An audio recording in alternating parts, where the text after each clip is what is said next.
Assemblée générale élective à la FEGOP, où Luc Ngemamba succède à Lionel Bakita. Et nous parlerons également dans cette édition d'information de la présentation des 3 essais littéraires de Gérard Elangema. Voici pour les titres, les détails dans quelques instants. Mesdames et messieurs, bonsoir et soyez les bienvenus à cette édition d'information dont je me fais le plaisir de vous présenter. L'axe routier Timitios-Kembo se trouve dans un état de dégradation très avancé, favorisant ainsi l'insécurité dans cette partie de la ville. Une situation mal vécue par la population résidente. Le constat a été fait ce matin par Johnny Lerbouya et Bertrand Komileka. L'état de dégradation très avancé de cet axe routier situé au quartier Kembo, l'un des quartiers populaires de la commune de Libreville, favorise le vol quotidiennement.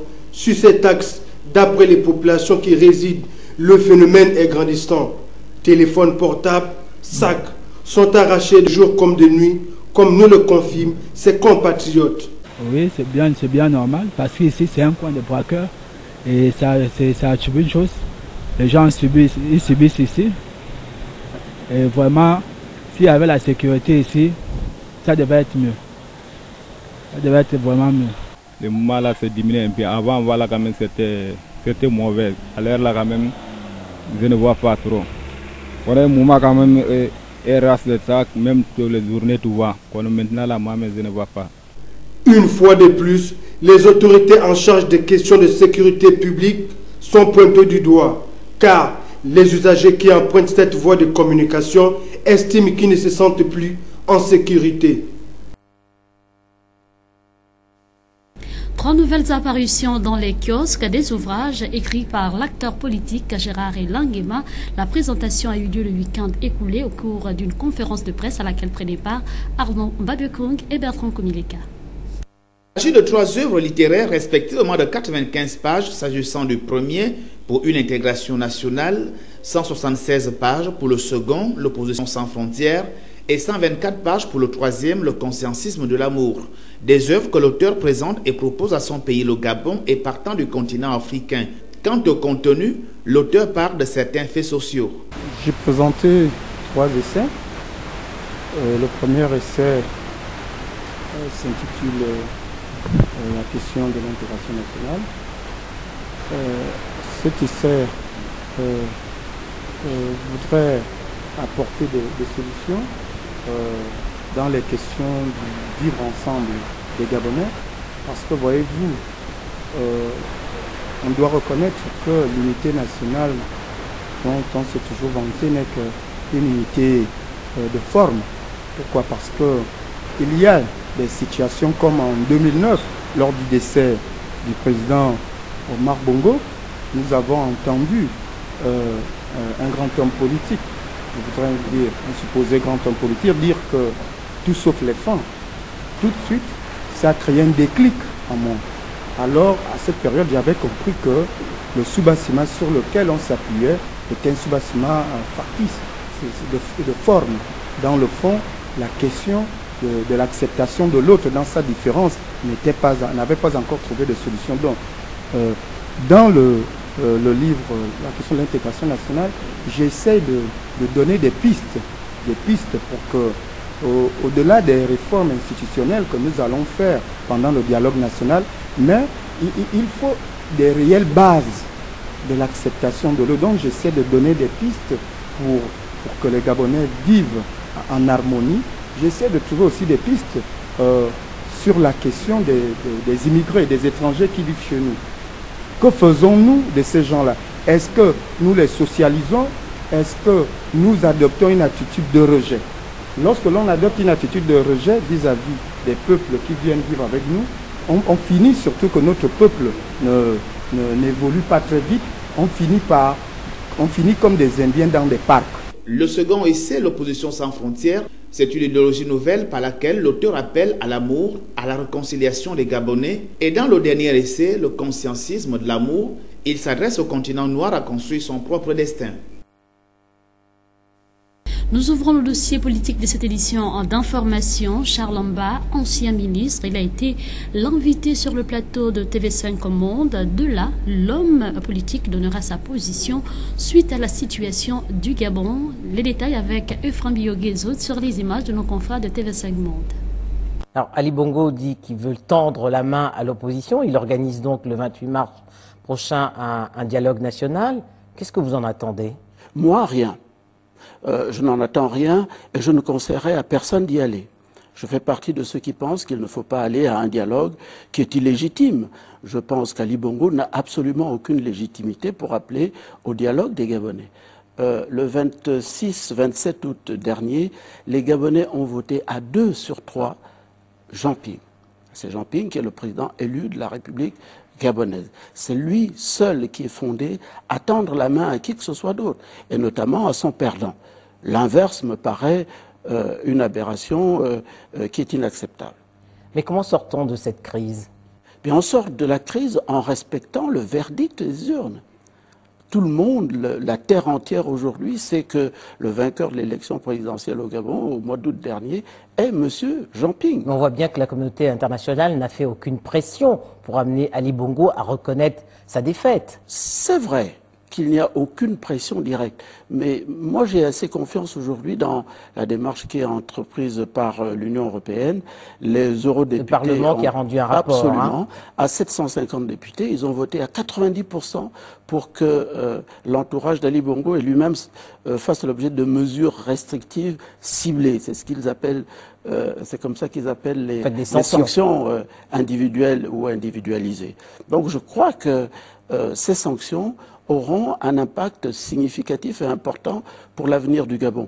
Parce qu'il faut bien amener ces hommes qui, au fond, confisquent le pouvoir des Gabonais aujourd'hui, à céder la place à ceux qui sont élus pour exercer les responsabilités de l'État.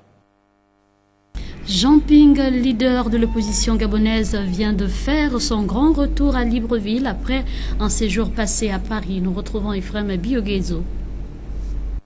Une évacuation sanitaire assortie d'une hospitalisation annoncée par le voie non autorisé à la manœuvre des hackers au service dont on ne sait pour qui. Jean Ping est bel et bien rentré de son séjour parisien, pétillant de forme comme lors de son départ, avant d'apporter un démenti total sur les nombreuses rumeurs folles distillées ça et là à travers les réseaux sociaux annonçant une évacuation sanitaire dont il aurait fait l'objet. Chose qui devrait faire comprendre à ses potentiels détracteurs que la lutte qu'il a décidé de mener se poursuit et que nul ne peut l'empêcher, quel que soit le malheur que certains veulent bien mijoter à son égard. Seul le peuple gabonais pourrait le défaire de la mission qui lui a été assignée. Monsieur le Président, bonsoir. Bonsoir. Vous êtes arrivé de Paris. Oui. Qu'est-ce que vous pouvez dire aux Gabonais qui vous regardent? Oh là là. Je leur dis que je suis à l'hôpital américain. Cette petite blague de Jean Ping adressée à ceux-là que l'on crut très malades et fatigués s'apparente d'ailleurs comme une plaisanterie de mauvais goût. Qu'est-ce qu'ils diront encore de ce retour au bercail? Nous attendons de voir.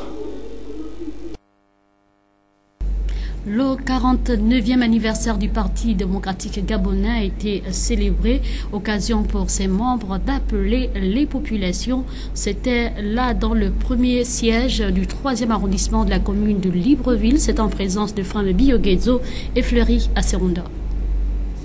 Dans le 3e arrondissement de la commune de Libreville, l'heure était à la fête à l'occasion des manifestations commémoratives du 49e anniversaire indifféré du Parti démocratique gabonais dans le premier siège, autour des membres du bureau politique de cette circonscription, composé de Rose Cristiano Soukaraponda, Flore Mistoul et Calix Nsédan. Il a été question pour le dernier cité de rappeler aux militants de cette formation politique venus en masse pour la circonstance les recommandations se rapportant sur la feuille de route tracée par le président Ali Bongo Ondimba, mise en musique par le secrétaire général du Parti démocratique gabonais, lesquels ont été très vite relayés par tous ceux qui se sont succédés devant le pupitre.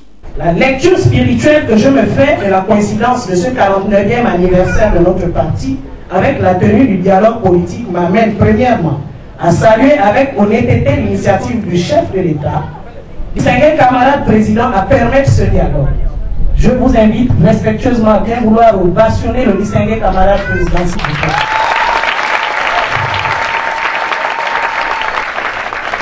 Grâce à notre patriotisme exprimé au sein du Parti démocratique gabonais, par notre soutien au dialogue politique, nous contribuons ainsi et pleinement au ciment de la société gabonaise. Deuxièmement, à louer les efforts de tous ceux qui s'impliquent à la bonne conduite de ce dialogue. Enfin, troisièmement, à remercier humblement tous ceux qui ont cru utile et pertinent de soutenir la candidature de notre champion à tous. Je cite Ali Bongo Ondimba. S'agissant de la tenue du dialogue national, un appel a été lancé à l'endroit des populations. Chers camarades, je ne vais pas revenir sur les communications qui ont été faites ici, ici quand je dis ici, c'est-à-dire à Libreville, le week-end dernier, et reprises ici par nos camarades membres du groupe politique, la camarade Flore et le camarade Caliste et Isidore, car elles m'ont semblé exhaustives et simples. Tout juste voudrais-je vous rappeler, chacun de vous, à comprendre que notre parti, le PDG, est à la croisée des chemins. Comme tout organisme vivant, il a besoin de se renouveler, il a besoin de se relancer afin de relever les prochains défis. Nous poursuivons toujours cette édition d'information avec le volet politique. À quelques jours de l'ouverture du dialogue politique appelé par le président de la République Ali Bongo Ondimba, de nombreuses associations et partis politiques se mobilisent pour la bonne marche de ce forum et appellent les populations à y adhérer. C'est le cas du Parti national écologiste. Pierre Parfait Badikumba, un reportage.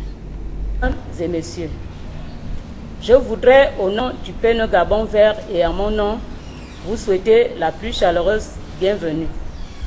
L'appel au dialogue politique lancé par Monsieur le Président de la République, Ali Bongo Ondimba, suite aux événements malheureux qui ont occasionné des morts, des pillages et des destructions des biens publics et privés. Le Parti national écologique dit oui à la tenue de ce dialogue voulu par toutes les composantes de notre société.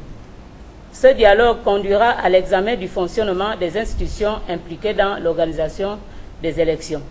La révision des lois, par exemple, celle sur le code électoral, la consolidation de l'état de droit, le maintien de la paix, les mandats électifs.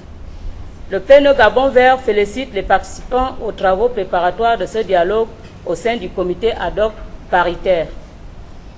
Le rapport général remis au chef de l'État est une réflexion commune divisée à l'intention des organisations de la société civile. Il est à noter que la phase citoyenne de ce dialogue politique que le chef de l'État a voulu inclusif et sans tabou est la preuve que la population gabonaise tout entière est une source de propositions non négligeables. Par ailleurs, le Parti national écologique insistera pour que les problèmes liés à la protection de l'environnement trouvent des solutions durables. Chers compatriotes, soutenez le dialogue national et participez massivement où que vous soyez. Vive le Parti national écologique du Gabon Vert. Vive le Gabon. Je vous remercie. Si certains partis politiques sont favorables au dialogue national inclusif et sans tabou initié par le chef de l'État, ce n'est pas le cas pour le président de l'énergie du peuple indépendant qui, au cours d'une rencontre tenue cet après-midi, a annoncé tout simplement qu'il ne participera pas à ce dialogue. C'est en présence de Frem Biogezo et Bertrand Komilika. L'énergie du peuple indépendant aurait pu examiner la possibilité de sa participation ou non à ce dialogue si les signaux forts du pouvoir listés ci-dessous de façon non exhaustive comme préalable étaient prévisibles, à savoir la libération de tous les prisonniers politiques sans exclusive, le recensement des morts et des disparus, la crise post-électorale d'août 2016, l'indemnisation intégrale des familles endeuillées, la réparation des dégâts matériels causés par les tiers, le paiement de bourses dues aux étudiants suspendus pour cause politique, l'arrêt des chasses aux sorcières, la médiation internationale, la traduction immédiate en loi des résolutions du dialogue politique, la promulgation d'un décret protégeant les conférenciers pendant et après le dialogue. Sauf erreur ou omission de notre part, il nous semble que ces préalables ne sont pris en compte par les organisateurs de ce dialogue. Par ce fait, les membres de l'énergie du peuple indépendant, par ma voix, rejettent toute participation à ce dialogue politique initié par le PDG, le pouvoir en place, et son président, à la personne de M. Ali Bongo Ondimba. Idem pour l'ancien candidat à l'élection présidentielle, Abel Mbombe Nzondo, qui l'a dit à l'interview accordée à Arnaud Mbabekong et Bertrand Komilika. Je voudrais ici rappeler à tout le monde qu'aucunement et à aucun moment le dialogue intervient dans notre mère des lois, qui est la Constitution. Le dialogue n'existe pas. Il faut éviter de dire des choses qui ne tiennent pas sur la route. Pour moi, je pense simplement que c'est une façon davantage de tordre le cou à la loi. Parce que si vous regardez le fond de tout ça, il s'agit ici de retoucher la loi fondamentale. Il n'y a que deux façons de le faire. Je l'ai rappelé ici, par voie référendaire ou par voie parlementaire. Donc on le fait autrement. Ça devient autre chose. Ça veut dire que nous pouvons aujourd'hui mettre des bonnes lois et nous ne serons pas à même de les respecter. Voilà le plus difficile. C'est pour ça qu'Abel Mbombe Nzondo, aujourd'hui, le 25 mars 2017, nous disons clairement, sachant que les protagonistes d'un fameux dialogue ne sont que M. Jean Ping et M. Ali Bongo Ondimba. Si les deux ne se retrouvent pas, en ce qui me concerne, il n'y a pas dialogue. C'est pour ça que je voudrais poser d'ailleurs une question.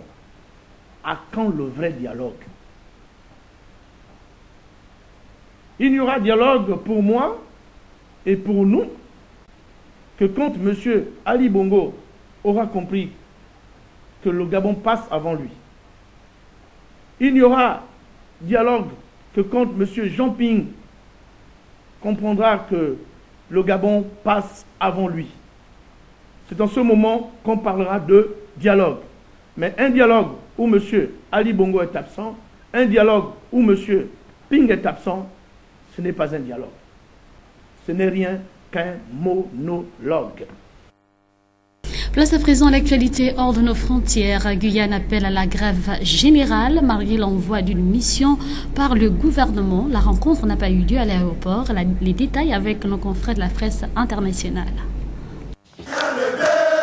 D'un côté, les manifestants bloqués par un cordon de sécurité.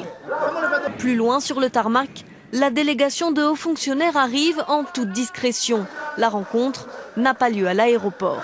Ce n'est qu'un peu plus tard que protestataires et représentants de l'État se retrouvent face à face dans une rue. Le ton monte. Les manifestants le répètent, ils ne veulent discuter qu'avec le gouvernement. Les Guyanais exigent les 500 frères contre la délinquance. L'association anti-violence exige la venue immédiate du Premier ministre, du ministre de l'Intérieur, de la Justice, de l'Économie, des Finances et de la santé. Les hauts fonctionnaires, eux, l'assurent, ils ne sont pas là que pour discuter. Nous venons avec une délégation qui est une délégation de gens qui sont des gens capables de prendre des décisions. Ils sont tous à un niveau très élevé dans la hiérarchie administrative. Mais cette délégation, 13 des 22 maires du territoire, eux aussi refusent d'en entendre parler. Venus soutenir syndicats et manifestants, ils réclament des réponses concrètes du gouvernement à leurs problèmes d'insécurité et de chômage. Nous avons déjà demandé dans un précédent courrier qu'il date de moins d'une semaine la venue des ministres. Pas un est dans l'avion, pas un. Nous sommes des élus qui faisons remonter tout un tas de doléances vers l'État et malheureusement nous ne sommes pas entendus. Les habitants, eux, doivent vivre avec les barrages routiers depuis 4 jours. C'est un peu compliqué mais on n'a pas le choix, de toute façon on fait avec. C'est très compliqué de s'organiser. Il n'y a plus d'essence, les stations sont réquisitionnées pour les forces de l'ordre, les ambulances et tout. Et la population est entre guillemets prise en otage. L'accès à l'aéroport est toujours perturbé. Hier, un vol depuis Paris, avec à son bord des enfants, s'est posé avec 3 jours de retard. Désignée dimanche dernier par un collège électoral, Carrie Lam, la candidate soutenue par la Chine, prendra ses fonctions de chef de l'exécutif de Hong Kong le 1er juillet. Des manifestations contre l'ingérence de Pékin ont été réprimées. Nous retrouvons nos confrères de la presse internationale. Le sourire aux lèvres, les 3 candidats attendent les résultats. Et sans surprise, c'est Carrie Lam, la candidate soutenue par le Parti communiste chinois, qui a été élu chef du gouvernement hongkongais. Une élection à laquelle très peu d'habitants ont pu participer. Seulement 1200 grands électeurs ont déposé leur bulletin dans l'urne. Des grands électeurs qui représentent des groupes d'intérêt et triés sur le volet par Pékin. Pourtant, le favori des sondages, c'était lui, John Tsang, l'ex-ministre des Finances du territoire autonome. Nous sommes ici pour montrer l'amour que l'on porte à notre ville. L'élection va se tenir très bientôt et c'est l'occasion pour nous de rétablir la confiance, d'unifier notre communauté et de raviver l'espoir, surtout pour les jeunes. Les manifestants pro-démocratie ont dénoncé l'influence de Pékin dans cette élection et ont tenté de faire entendre leur voix. Peu importe le candidat, ce n'est pas démocratique.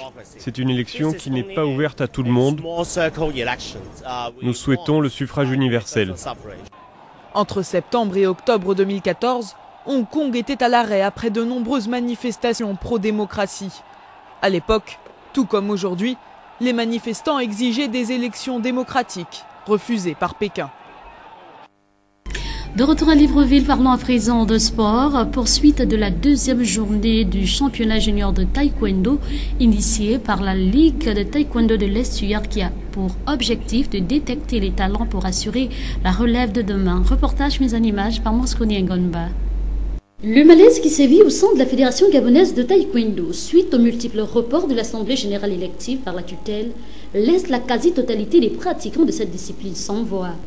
Aujourd'hui, l'actuel président n'a plus quitus de se présenter du fait de la mauvaise gestion de l'affaire commune. Le président de la Ligue de taekwondo de l'Estuaire n'est pas resté indifférent face à cette situation. Aujourd'hui, c'est un peu décevant, c'est un peu désolant de savoir qu'aujourd'hui, ces gens qui veulent gérer la Fédération gabonaise de taekwondo, mais qui se comportent malheureusement ainsi. Mais je me dis, c'est avec l'appui de l'ancien président sortant qui est Mouinga Ondeme. C'est lui qui a foutu tout ce bordel aujourd'hui que nous nous retrouvons dans cette situation, au détriment d'un candidat qu'il veut peut-être soutenir. Donc nous, moi comme je le disais auparavant, je ne suis pour personne, mais un candidat qui se présente avec un bon programme d'activité, qui peut nous permettre de faire avancer nos enfants. Comment comprendre que les présidents qui se sont éternisés à la tête de fédérations brillent par des comportements qui laissent à désirer, visant à boycotter les assemblées générales électives? C'était le cas à la Fegakama, au kickboxing et au taekwondo. Un comportement décrié par plus d'un. Si c'est le président sortant qui se représentait, déjà il faut déjà le dire. Pendant son mandat, il n'a pas su gérer. Il n'a pas su gérer, c'est la raison pour laquelle la Coupe du Gabon à Mouila, en 2015, nous l'avons destitué par rapport à son bilan, ça veut dire son bilan financier, technique et moral, qui ne nous a pas convaincus du tout. Il y a eu presque plusieurs de sorties d'argent que de travail. Le candidat à la prochaine élection du président au sein de la dite fédération nous édifie sur les raisons de ce report, mais aussi nous décline son projet de société. Le ministre a instruit l'inspection générale pour faire un certain travail. L'inspection générale, après son travail, a pondu un rapport qui nous a été lu d'ailleurs par le conseiller juridique le jour même du vote. Je crois que la presse était présente. Donc ça a été lu, mais c'est la partie adverse. Donc je dis pas, c'est pas des ennemis. C'est des frères de l'autre côté qui ont pensé que, comme le rapport ne leur sied pas, ils ont décidé d'enfreindre au règlement et pousser à ce que la commission reporte l'élection. On a mis un programme en place, qui est la formation, remettre l'autorité au bureau fédéral, respecter la tutelle et monter une ossature de l'équipe nationale qui puisse nous avoir les médailles partout où on ira en compétition. Le souhait émis par l'ensemble des taekwondoïstes est que l'Assemblée générale élective ait lieu pour situer les uns et les autres sur les missions qui sont les leurs pour l'éclosion de cette discipline. Vous venez de suivre la réaction du président de la Ligue de Taekwondo et le candidat à la tête de cette fédération suite à la situation qui prévaut au sein de la fédération gabonaise de Taekwondo. Nous changeons de discipline pour parler cette fois-ci de l'Assemblée générale élective de la FEGOF qui a vu à la tête de cette fédération Luc Nguema Ela qui a été élu hier du côté de l'Institut national de la jeunesse et des sports qui succède Lionel Babika qui 16 ans durant a présidé les destinées de cette fédération. Le point avec Mosconi Ngonba. 20 janvier 2000, 27 mars 2017, soit 16 ans passés à la tête de la FEGOF. Lionel Bakita a compris qu'il ne pouvait plus se présenter pour briguer un 5e mandat. 2 candidats ont été retenus, Luc Nguemamba et Nguemanvi Landry, qui ont fait preuve de sagesse pour que cette élection se déroule dans des meilleurs sentiments, sous le regard impuissant des athlètes qui assistaient au vote à l'extérieur de la salle. Au moment du comptage des voix, un seul nom est sorti du lot, celui du candidat Luc Nguemamba qui a obtenu 9 voix contre 1 pour son adversaire à la grande satisfaction des athlètes.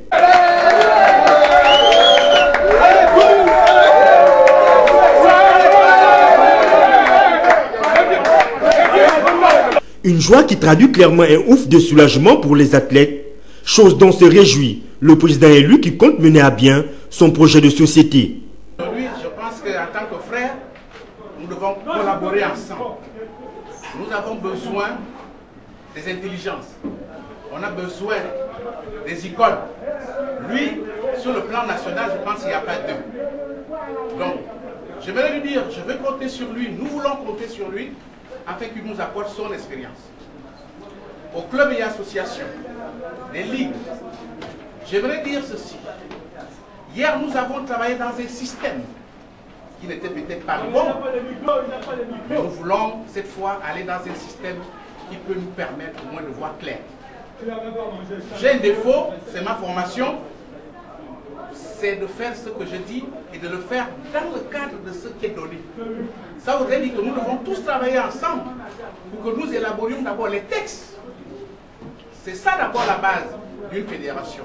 Une fois les textes sont élaborés, le reste peut, n'est-ce pas, fonctionner. La FEGOF, certes, a fonctionné hier, mais aujourd'hui, il va encore fonctionner avec toutes les sensibilités. Aucun club, aucune association, aucun type d'handicap ne sera oublié. Tout ceci pour le développement du parasport au niveau du Gabon. Je vous remercie. Des félicitations à l'endroit du président élu par les représentants du ministère des Sports qui ont mené à bien cette élection et espèrent voir ces objectifs se matérialiser au grand bonheur des athlètes et de cette discipline. Avant de nous dire au revoir, votre rubrique Expression libre, voici la question qui vous a été posée. Quelle est la partie au monde qui n'a pas de souveraineté? Les éléments de réponse au micro de Mosconi Ngonba. Vraiment, je n'en ai aucune idée. Ok, merci. Je pense au Kenya, hein. Je pense. Moi, je pense que c'est l'Afrique. Je vous en prie. La question. Voilà, la partie au monde qui n'a pas qui n'appartient à personne. Je ne vois pas. Je ne vois pas. Je ne vois pas. Je ne vois pas. Il fallait tout simplement nous proposer l'Antarctique. C'est sur cette note que se referme cette édition d'information. Nos éditions d'information de 19h30 et autres programmes sont à suivre sur YouTube. Tapez tout simplement JT TVS. Merci de nous avoir suivis et bonne suite au programme sur TVS, la télévision qui voit toujours plus loin.